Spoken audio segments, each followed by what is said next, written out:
Hey there everyone, and welcome to this episode of Gearist TV. On today's beardless episode, we're going to be talking about the phase from Skora. Since the minimalist running shoe movement began several years ago, probably around the time of the Born to Run book by Christopher McDougall, a lot of companies have come out with things from, just a little tiny piece of foam or rubber that kind of mimics the Tarahumara sandal that is featured in that book. And some companies have come out with just a level piece of EVA foam. There are a lot of different iterations of what has come out. But Skora is a brand whose motto is Run Real. And with that, what they've done is they've eliminated the EVA part of it. EVA is a lightweight foam. That's what the midsole of most shoes are made out of. What Skora did is they have this IBR, this injection blown rubber, part of their RO2 system. And the result is this shoe right here, the phase. With Skora's model being Run Real, they came at it from a stance of not really wanting to have a super cushy shoe, but wanting to have something that's functionally cushioning. In other words, the foot is going to provide that function while still giving you excellent ground feel, but kind of a little more protection than, say, something like a Luna sandal or something that's totally open. And that's where the phase comes in. Generally speaking, here on Gearist, we like to review the outsole and the midsole of a shoe separately because a lot of times they're so distinctly different parts that work together. In this case, the outsole and midsole is essentially one unit. So let's first start with what would traditionally be the outsole. The outsole, as you can see here, I'll hold up to the camera, is a series of raised bumps or lowered bumps if you prefer, in kind of the midfoot forward, and then indentation, the kind of same bumps in the inverse in the heel there, which you can see right along here. When you get to the real pressure points where the weight is going to be exerted upon the foot in three distinct areas, right here, and right here in the heel, these areas are actually really quite flat, and that's to give you a lot of ground feel. Now the material that this is made out of is part of Skora's RO2 or R02 system, and it's made out of an injection blown rubber. Now in making this injection blown rubber, what they wanted to do is give a nod to weight. They wanted to take away all extraneous details, and they also wanted to make it very, very durable. And that's one of the things we're going to talk about in a little bit that is really impressive about this shoe. While we generally don't talk too much about the sock liners of shoes, and we're not going to really talk about it a lot here, I think it is worth pointing out. This 3mm thick sock liner, super, super minimal. There's not really anything to it. But what's interesting is on the top part here, there are raised, I don't know if you can see that, but there are kind of some raised nubs. Now what's interesting about these nubs is that when you're barefoot, and I've only run in this shoe barefoot once, but I have walked around in it barefoot a couple times. When you're barefoot, this really enhances your ground feel because the bottoms of your feet are one of the most nerve-ending kind of riddled places on your entire body. It's just chock full of nerve endings, so this really enhances that. When you're wearing a sock or something like that, it's going to kind of increase that grip or that feel of grip within the shoe. So before we get into my impressions of the outsole and how durable it is and all that kind of stuff, I'd like to say a little bit about Gait. Now, a lot of times, the lifespan of a running shoe is going to depend largely on how efficient the runner is. The debate in recent years seems to be, well, do I land on the forefoot? Do I land on the heel? Do I land on the midfoot? It really doesn't matter, to be very honest. What does matter is where your foot lands in relation to the rest of your body. You want your foot to land as close to under your body as possible. Now, does that mean you have to land on your heel or your forefoot? No, it does not matter. What matters is that you're not sliding into the ground. You slide into the ground, whether you're on your forefoot or your heel, you're going to burn out a shoe quickly. And a shoe that's got a lot of EVA tends to collapse very quickly. So this shoe, in having no EVA and having just the RO2 system, the IBR, the injection blown rubber, that's going to prevent a little bit of that wear, but the fact that it's a zero drop shoe with a low stack height of, I think, 11 millimeters, I'll look up the stat here in a second, with a low stack height is going to probably encourage you to land more like you would barefoot, which is going to find you landing on the forefoot to the midfoot almost.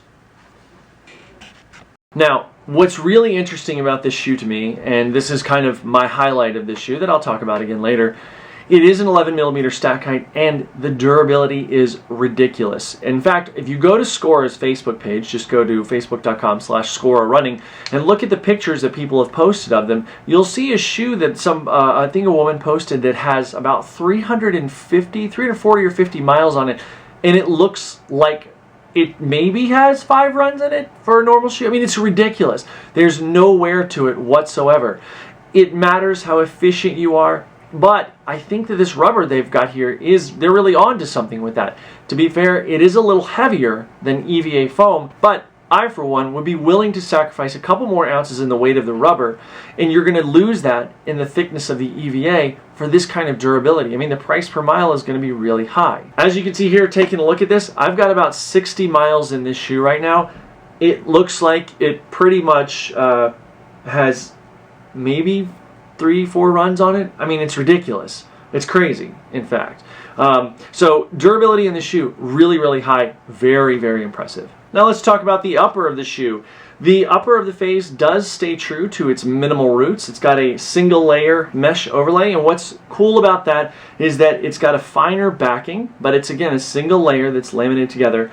It's got a finer backing and then a breathable mesh on top, so it is quite breathable. It's going to keep out that fine debris and really be a nice mesh. On top of it, the strapping is all heat bonded or laminated onto the shoe, and you can see here all these reflective features. They're basically on all sides of the shoe. You've got on the medial side, the front, the lateral side, and the rear of the shoe. They're all reflective elements all around. So if you're a nighttime runner or an early morning runner, I prefer to run at night, these are really going to be great for that and really keep you visible to traffic on the road. Also on the upper is the no tongue. As you can see, the tongue is part of the upper. It just kind of comes in from the lateral side. There's no seam in there. The seam that you can see there is kind of just where the throat of the shoe, the lacing, is attached.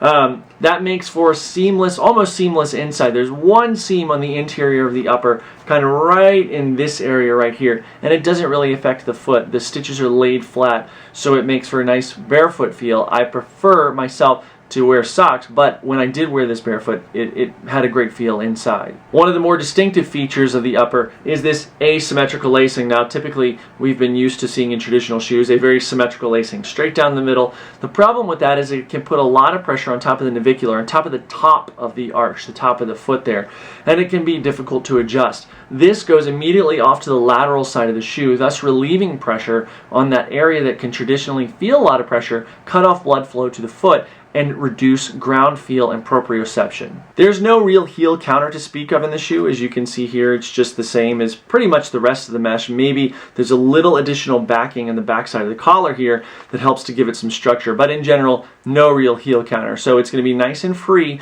if you really crave that feel of stability and really locked down feel in the heel and a really stiff heel.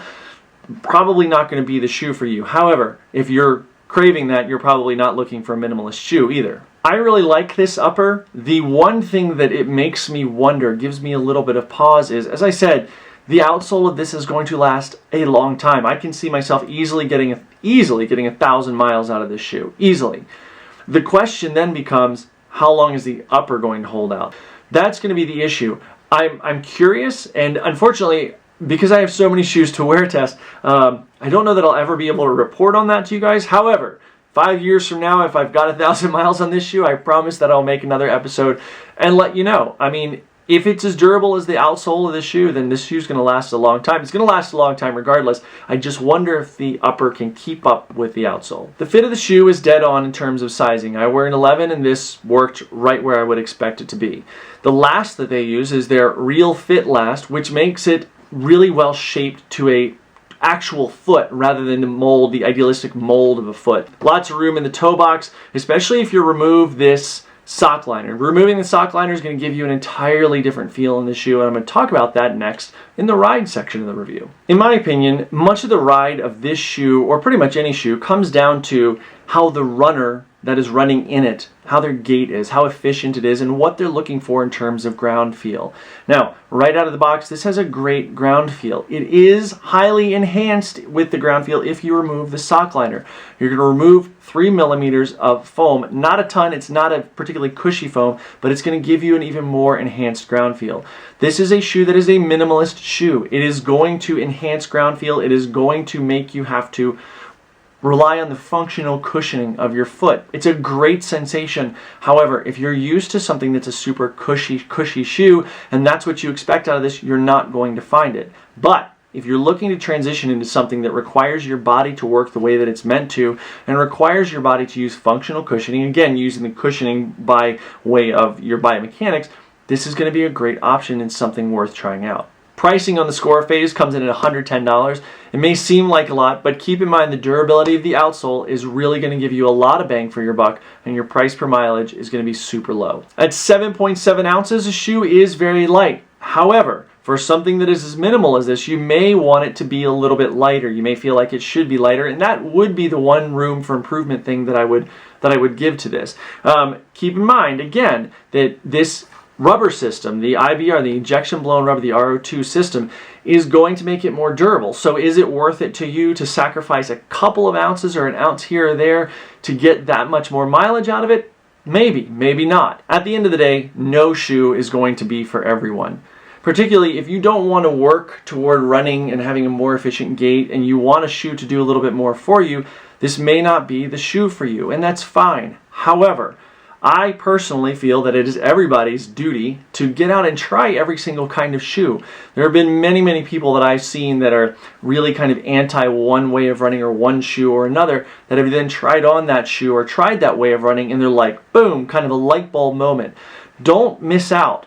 Try a shoe like this. You never know if this could be the next thing that you really want to have in your racing quiver. Thank you guys so much for watching this episode of Gearist TV. Don't forget that we are giving away 2 pairs of shoes. One guy, one girl. That promotion ends December 16th, 2013. So go check it out. You can go to our Facebook page, or you can just check us out right here. Go to Gearist.com. And actually there's a video, a Gearist giveaways video on our YouTube channel, youtube.com/TheGearist. Thank you guys again so much for watching. Click on over to Gearist.com. Check out everything we've got there. If you've got any questions or comments, leave them in the comment section and below. We'd love to hear from you. And to those of you that are commenting, thanks so much. We love hearing your opinions and questions, so thanks a lot. Thanks, guys. And click that beautiful blue subscribe button you're going to see here in a second, and we'll see you next time. As always, thank you guys so much for watching this episode of Gearist TV. Please click on over to find us at Facebook, Twitter, and Instagram. And while you're here, please click on that beautiful blue subscribe button. Thanks so much for watching, and we'll see you next time.